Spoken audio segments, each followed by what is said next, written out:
Good morning, this is Sarah, your healthy carnivore in the UK, with an update. He said, she said, and what did the mainstream news say next? 10 years ago when I found Carnivore Diet, we never had any of this in the mainstream media because no one was worried. No one's going to discover this. It's only a tiny Facebook group they're in. No one's going to notice. But with the help of Joe Rogan and Sean Baker and Jordan Peterson and all the others, now they have to write an article. They have to get some idiotic nutritional scientist every other day writing us an article to put us off. Imagine finding Carnivore now and seeing this shit, right? And if you're someone that just believes everything you read, it's going to put you off. But the reason I've chosen this article is it's got something really stupid in it. It made me laugh out loud, not because it's funny, because it's ridiculous. And it's about olive oil.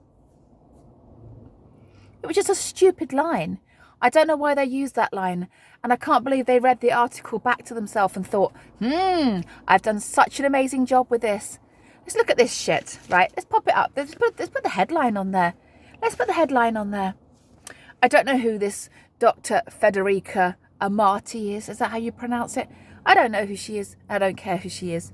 Because she's just another useful idiot for the big agri, big pharma, big food.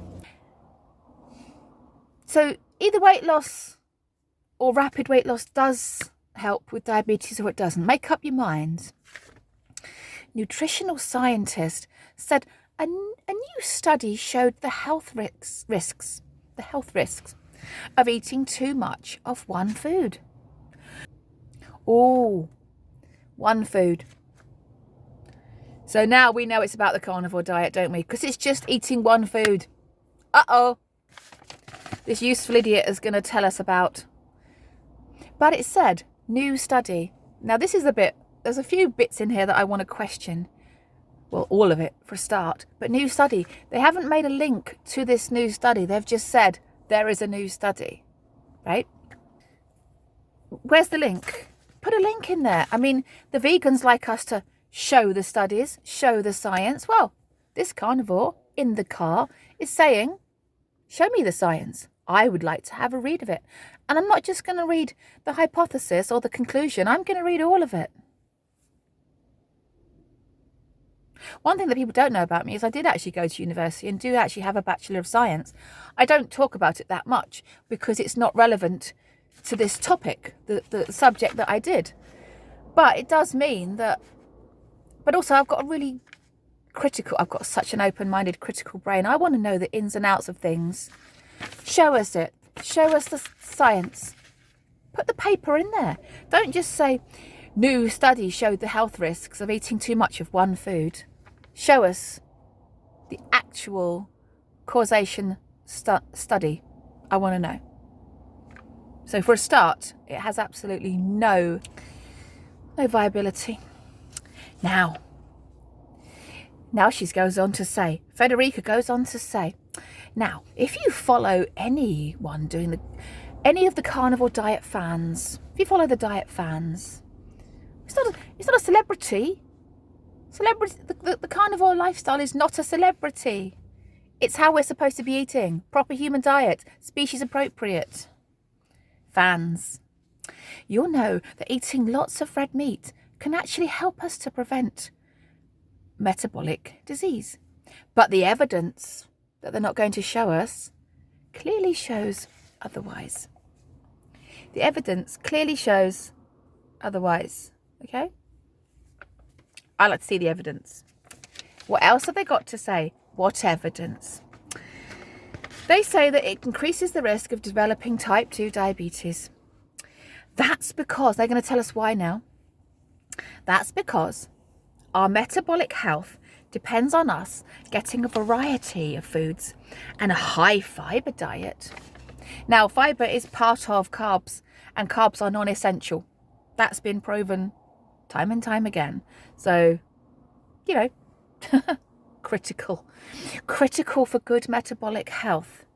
So why is it that I've been avoiding fibre mostly successfully for 10 years? Over the last 10 years, I've barely eaten any fibre. Okay, I haven't been perfect. This has not been a perfect carnivore journey, but I have been actively avoiding fibre for 10 years. And yet, when my doctor saw me last August for blood tests and things like that, they said there's nothing wrong with my metabolic health. It's fine. So, you can imagine if you're getting the majority of your calories from red meat, it will have an impact. Impact. They like to use the word fad and the word fans of carnivore, and now we're using the word impact. An impact. What impact? They're just throwing words, just throwing random words on a page in the hope that it puts people off eating delicious red meat. But now we're going to hear about what's good about Mediterranean diet.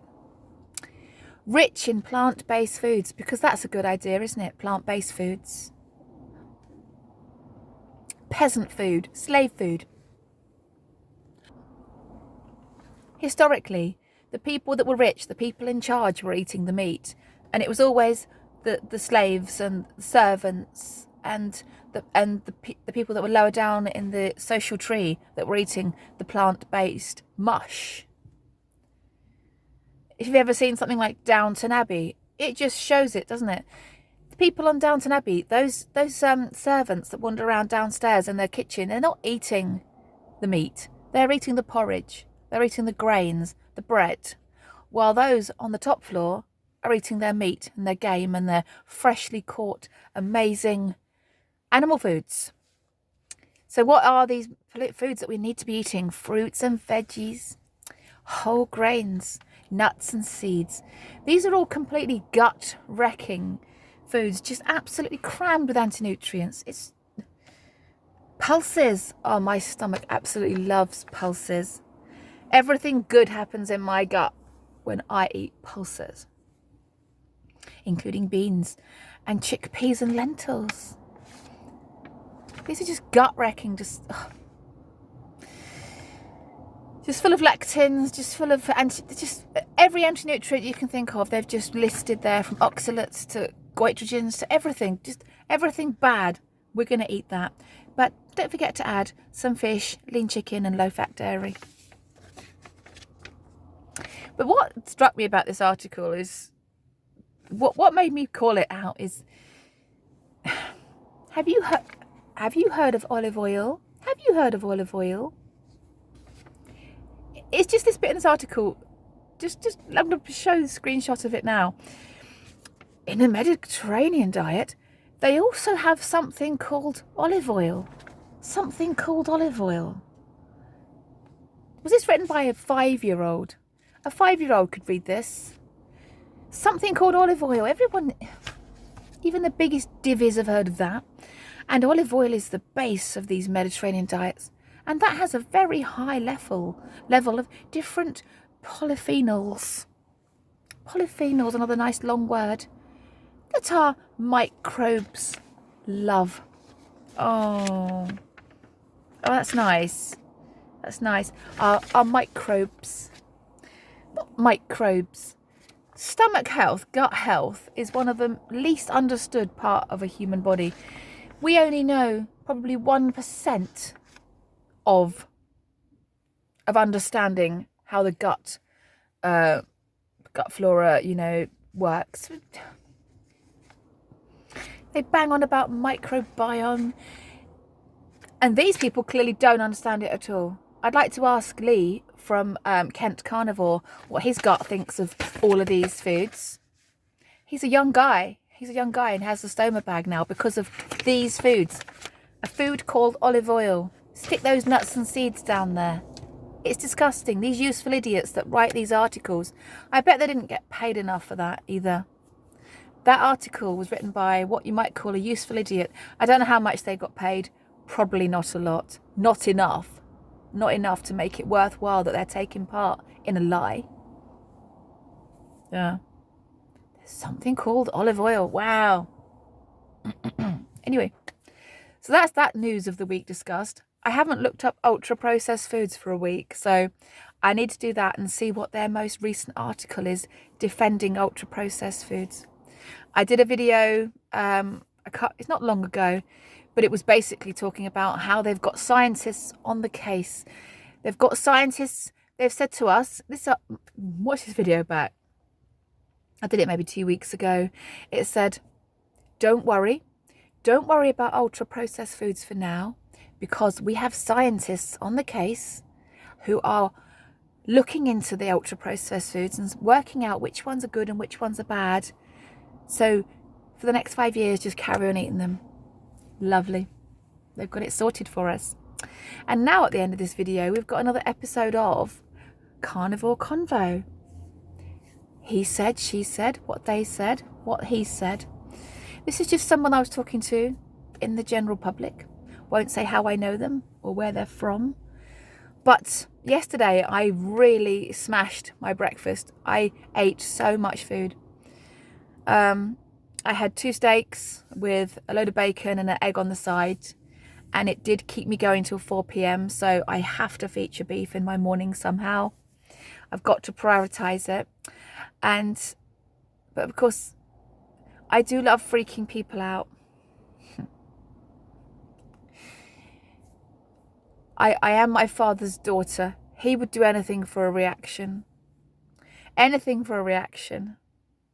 And I mean, he loved TV programs in the UK like You've Been Framed. Anything for a reaction. Anyone to get someone's face going, oh. I love that. And that's one thing why I think Carnivore appeals to me so much, because I like to freak people out with it. And yesterday I was full up all day, and then it got to about 2:15, and I hadn't eaten for 7 hours, and I was still full, and I was just, I'm winning at life. And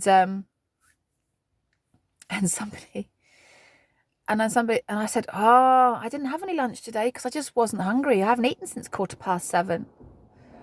And this random person, who I won't say how I know them, said, that's not healthy. That's not healthy. I said, it is healthy. It is. That's not healthy. They said, that's not healthy. I said, it is. In whose world is not eating between 7:15 and 2:15 healthy? And I said, in my world. In my world, that's healthy. And we both just laughed and continued. And I just thought, we really have been convinced over the last 50 years that eating 6 times a day is good. Eating multiple times a day is good.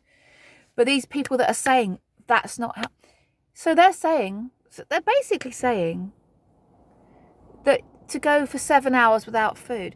So what happens at night time? Does this person that said this, who I love, by the way, they're a great person, we get on really well. Does this person wake up do they set an alarm at 1 a.m. in the morning to wake up and eat? Because they haven't eaten since 6 p.m, maybe 7 p.m. And now they're at 1 a.m. and thinking, oh, probably time to eat again. I don't know how people are freaked out by the concept of not eating for 7 hours.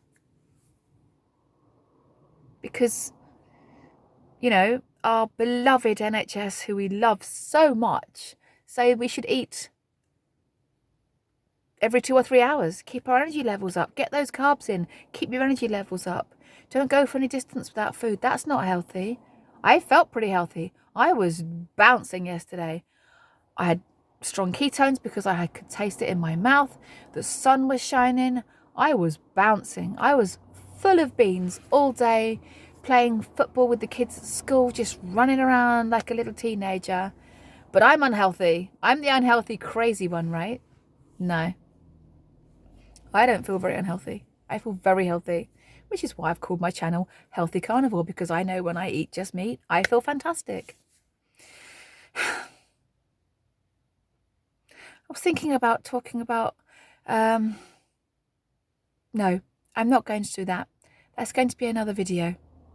I was going to talk about my mum again, but this video's upbeat. It's not about her. So I'm going to save what I was saying. I'm going to keep that thought for another day. So they don't want us to do it, do they? The mainstream media don't want us to do it. Our friends don't want us to do it. And that just makes me want to do it. even more. Yeah, this Sunday I've got my interview with Dave Mack. I've been starting to practice that in my head. I thought about practicing it with you guys, but that just feels a bit weird. And then when you get to the interview, you're going to not want to watch it because you've already heard it. But I've got to go in strong, because he has interviewed me before, but there was a lot of talk about imperfection and bumpy journeys and scenic journeys and how it's okay, really. This video has got to go off with a bang, and I am not going to allow myself to use the word imperfect, scenic or bumpy for at least 5 minutes in that video. Hopefully 10, because I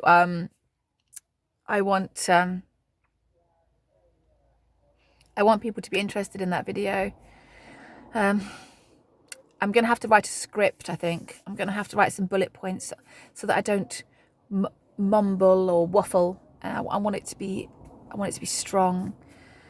But today I've had a massive feast this morning. I did the Ken Berry thing this morning. I started the day well this morning. I went for the Ken Berry breakfast of beef, butter, bacon and eggs. I feel fantastic. I feel like I'm just ready to go. But yeah, back to this interview. Yeah. Shall I practice it now? No, I just keep thinking I'm going to launch into it now. No, let's do a separate one, and then you can hear it. I have no more news, so I am going to leave it there before it gets to 20 minutes.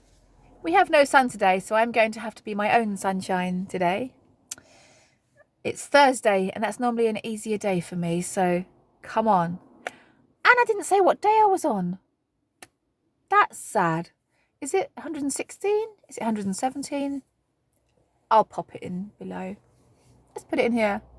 This is what day I'm on. And I just have to decide whether this is going to be a weekly slot. Maybe next week we can talk about how they're defending the ultra processed foods, because the shit they come out with. Anyway, if you've got any meat, eat it. If you've got any water, drink it. Doing your best looks different every day, and if just thrive. And thank you so much for listening. And I am going to go and start my day now. So take care of yourselves, and thank you for listening. Bye.